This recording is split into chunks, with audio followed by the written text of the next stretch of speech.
Comment définir le plus grand PDG de tous les temps? Cette question n'est pas facile. Généralement, quand on pense aux meilleurs directeurs d'entreprise du monde, on imagine souvent des dirigeants voyageant en jet privé, participant à des dîners importants avec des chefs d'État, rencontrant régulièrement les plus grands analystes financiers et assistant à de grandes réceptions.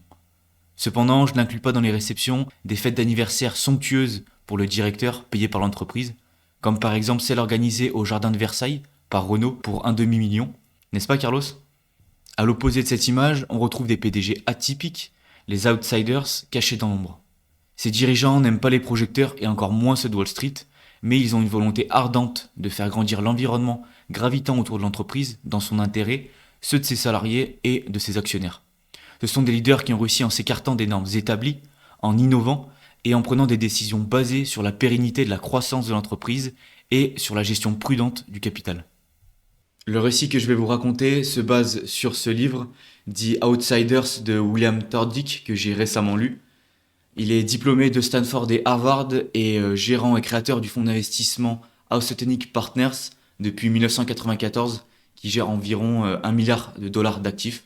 Dans cette vidéo, nous allons explorer ensemble comment ces outsiders, ces PDG hors du commun, ont réussi à battre à plat de couture la performance de leurs concurrents et du marché dans son ensemble. Juste avant de continuer, je t'invite à prendre juste quelques secondes pour aimer la vidéo et t'abonner afin de développer la chaîne et récompenser le travail.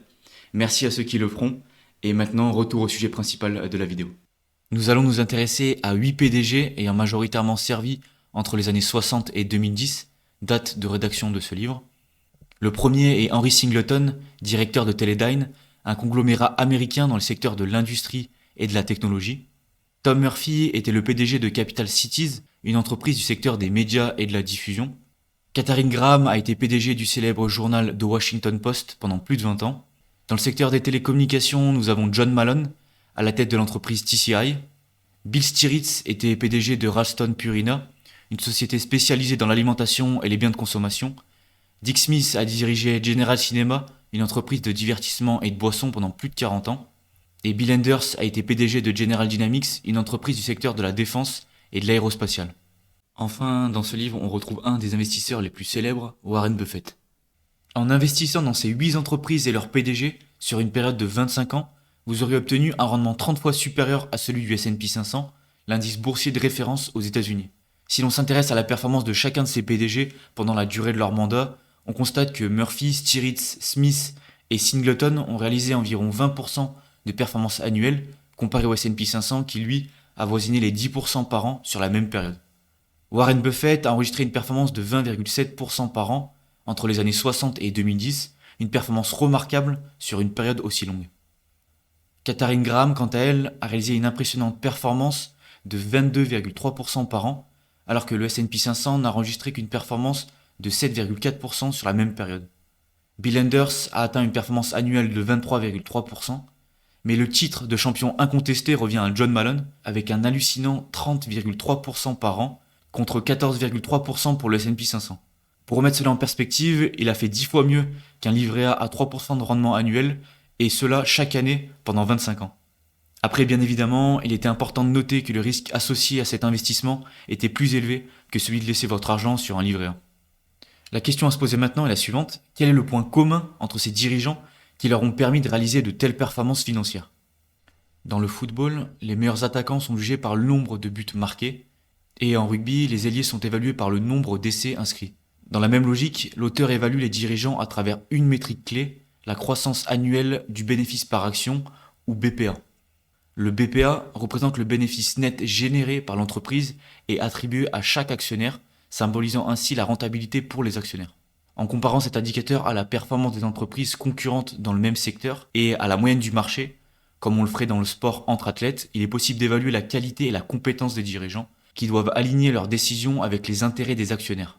Contrairement à de nombreux dirigeants focalisés sur le court terme et les prévisions de bénéfices trimestriels, ces PDG outsiders ont choisi de se concentrer sur la création de valeur à long terme, prenant des décisions en ce sens et en ne fournissant jamais de prévisions à court terme à Wall Street. Pour développer la valeur de l'entreprise, un PDG peut répartir son temps de 3 façons: l'allocation du capital, le management opérationnel et les relations avec les investisseurs.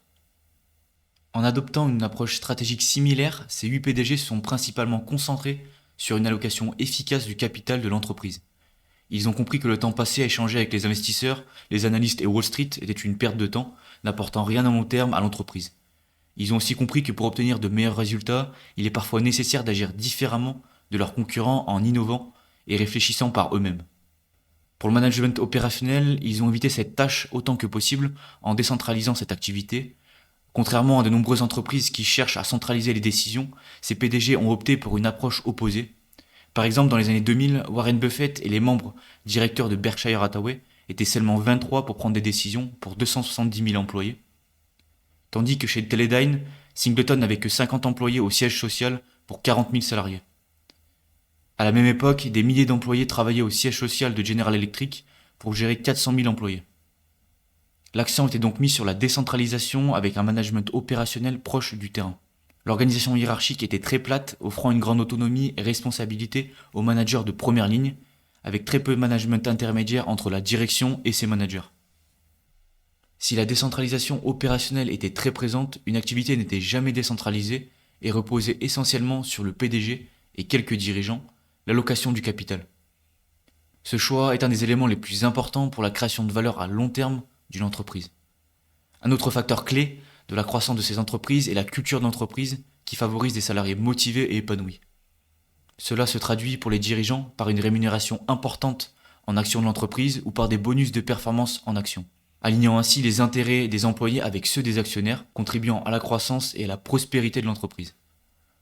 La frugalité est également un élément commun dans la stratégie de ces dirigeants, frugalité ne signifiant pas nécessairement de réduire les coûts au maximum ou d'opérer à flux tendu. Il s'agit plutôt d'optimiser la gestion de l'entreprise en attirant les personnes les plus compétentes et en répondant à des besoins réels, sans multiplier les niveaux de management superflus et en évitant les dépenses inutiles. Cette approche permet de concentrer les ressources sur des investissements et des initiatives qui ajoutent une réelle valeur à l'entreprise, favorisant ainsi une croissance durable et efficace. Un exemple parfait de cette frugalité est l'anecdote de Singleton. En visitant une installation de Teledyne, il remarqua que seulement 2 murs d'une pièce étaient peints, tandis que les autres restaient nus. Lorsqu'il demanda pourquoi, on lui répondit que ces 2 murs étaient les plus visibles pour les visiteurs. En peignant seulement ces 2 murs, l'entreprise pouvait donner ainsi une apparence propre et soignée tout en réduisant les coûts. Cette vision stratégique à long terme, couplée à une stratégie d'allocation du capital intelligente, a fait de ces PDG parmi les meilleurs de leur époque pour croître et récompenser les actionnaires. Il existe 3 stratégies concrètes pour une entreprise cotée en bourse afin d'allouer son capital pour se développer et récompenser ses actionnaires. La première stratégie consiste à améliorer les performances financières de l'entreprise, ce qui se traduit indirectement par une redistribution aux actionnaires. Pour ce faire, plusieurs approches sont possibles. Tout d'abord, l'optimisation des coûts et des marges. L'entreprise peut réduire ses dépenses et améliorer son efficacité opérationnelle pour augmenter sa rentabilité. Ensuite, par croissance interne ou organique, cette approche implique d'accroître les parts de marché dans son secteur d'activité ou de développer de nouvelles activités grâce à des dépenses d'investissement. Enfin, la croissance externe par acquisition, c'est-à-dire acheter d'autres entreprises pour se développer. Toutefois, il est crucial de cibler des acquisitions qui apportent une réelle valeur ajoutée à un prix raisonnable. Les outsiders ont particulièrement réussi dans cette démarche en attendant les bonnes opportunités et en refusant de surpayer les entreprises visées. L'exemple parfait est illustré par le rachat d'ABC en 1986 par Capital Cities pour 3,5 milliards de dollars. À l'époque, cette somme représentait plus de 100% de la valeur de Capital Cities, qui a donc acquis une entreprise plus grande qu'elle. Ce pari audacieux s'est avéré gagnant, permettant à l'entreprise de réaliser une performance annuelle de 30% sous la présidence de Malone. Une autre stratégie efficace est le rachat d'actions, une arme redoutable si elle est maniée avec habileté, qui constitue une redistribution indirecte aux actionnaires. En réduisant le nombre d'actions en circulation, cette méthode augmente la part du gâteau pour chaque actionnaire de l'entreprise. Les dirigeants présentés dans le livre ont utilisé cette stratégie avec succès. Par exemple, Bill Enders a racheté 40% des actions en circulation de General Dynamics, tandis que Singleton en a racheté 90% durant sa gouvernance. Seul Warren Buffett n'a pas utilisé cette méthode pour sa propre entreprise, mais l'a recommandée aux autres dirigeants lorsque le cours de l'action était sous-évalué par rapport à la valeur réelle de l'entreprise. Enfin, le versement de dividendes est la dernière méthode d'allocation du capital, méthode directe de redistribution de valeur aux actionnaires. Cela leur permet par la suite de réallouer leur argent comme ils le souhaitent ou de créer une rente. Cependant, cette approche a ses inconvénients. Contrairement au rachat d'actions, les dividendes sont soumis à des impôts et à des frottements fiscaux. Les outsiders ont rarement utilisé cette méthode, la considérant souvent comme plus destructrice que créatrice de valeur pour les actionnaires en raison de cet axe. C'est en maniant ces 3 outils d'allocation du capital avec le bon timing que l'on reconnaît un bon PDG d'un excellent. Dans la majorité des cas, ces 8 PDG ont suivi la stratégie suivante d'allocation du capital en se basant toujours sur le meilleur retour sur investissement sur le long terme. Dans un premier temps, ils optimisaient les coûts, les marges et le potentiel des activités actuelles de l'entreprise grâce à la vision stratégique étudiée en début de vidéo. Une fois l'optimisation réalisée ou en parallèle, le rachat d'actions était privilégié si le cours de l'action n'était pas trop élevé. Si la valorisation des entreprises à acquérir n'était pas excessive et que le rendement induit par l'acquisition était plus intéressant que celui du rachat d'actions, l'acquisition était privilégiée. Pour illustrer cela, prenons l'exemple d'une petite entreprise de chaussures située dans une rue. Cette entreprise pourrait acquérir un concurrent situé juste en face, ce qui offrirait une croissance estimée à 9% par an, contre une croissance interne de seulement 3% par an si la même somme était investie dans des machines de production. Dans ce cas, l'acquisition serait plus rentable, offrant un meilleur retour sur investissement. Enfin, si aucune méthode d'allocation du capital n'était intéressante, ces outsiders pouvaient verser un dividende.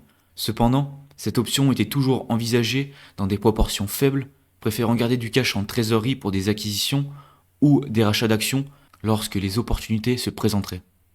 Un dernier élément permet de différencier les excellents dirigeants des meilleurs, les leviers utilisés pour accélérer et optimiser cette allocation du capital.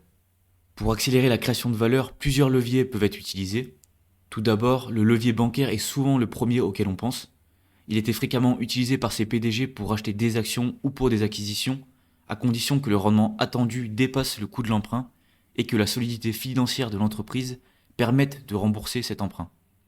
Ensuite, à contre-courant, la vente de certaines activités peut s'avérer bénéfique. Cela permet de se débarrasser des segments les moins rentables ou de profiter de la surévaluation lors d'une acquisition. Les fonds générés peuvent ainsi être réalloués vers des investissements offrant un meilleur retour sur investissement, accélérant ainsi la création de valeur. Par exemple, Tom Murphy de Capital Cities a vendu plusieurs stations de radio locales peu profitables pour se positionner dans le secteur de la télévision en plein essor à l'époque.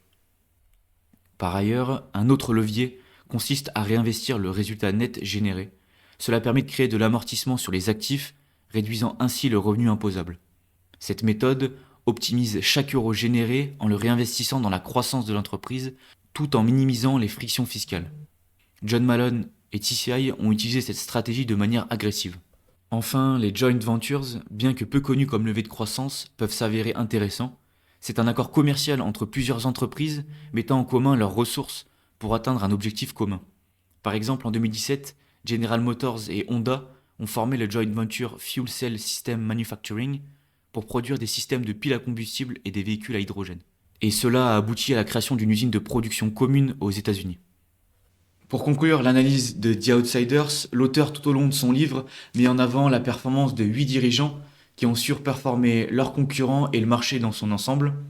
Leur succès repose sur une allocation efficace du capital, une vision long terme et des décisions souvent contraires aux normes établies. Toutefois, ces dirigeants ont principalement exercé entre les années 1960 et 2010. Une question se pose donc, est-ce que leur expérience et leurs leçons sont toujours applicables aujourd'hui aux managers et aux dirigeants, dans un monde qui est de plus en plus compétitif et complexe?